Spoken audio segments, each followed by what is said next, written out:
ಪಾಪಿ ಜನರ ಹಾಳು ದುನಿಯಾ ಜೀವಂತ ಸುಡುಗಾಡು ಎಲ್ಲಾರು ಬದುಕಿದ್ದು ಸತ್ತೋರು.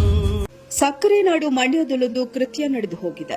ಅಪ್ರಾಪ್ತ ಮಗಳನ್ನ ಗರ್ಭಿಣಿ ಮಾಡಿರುವ ತಂದೆ ಅಪ್ಪನ ಪೈಶಾಚಿಕ ಕೃತ್ಯ ತಿಳಿದು ನಡು ರಸ್ತೆಯಲ್ಲೇ ಹಿಗ್ಗಾಮುಗ್ಗಾ ಥಳಿಸಿರುವ ಸಾರ್ವಜನಿಕರು. ಮಂಡ್ಯ ನಗರದ ಗುತ್ತಲು ಬಡಾವಣೆಯಲ್ಲಿ ಈ ಘಟನೆ ನಡೆದಿದ್ದು, ಮುನೀರ್ ತನ್ನ ಅಪ್ರಾಪ್ತ ಮಗಳನ್ನ ಗರ್ಭಿಣಿ ಮಾಡಿದ್ದಾರೆ. ನೆನೆ ಗರ್ಭಿಣಿಯಾದ ಬಾಲಕಿಯಿಂದ ಕುಟುಂಬಸ್ಥರಿಗೆ ಮಾಹಿತಿ ತಿಳಿದಿದ್ದು, ಮುನೀರ್ನನ್ನ ಪ್ರಶ್ನಿಸಿದಾಗ ಮುನೀರ್ ತಪ್ಪೊಪ್ಪಿಕೊಂಡಿದ್ದಾರೆ.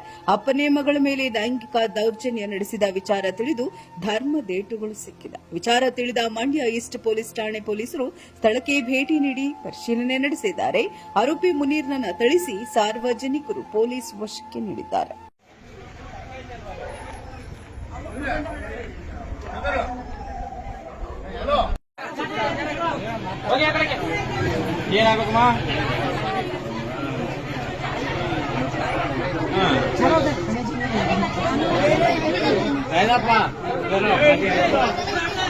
Hey,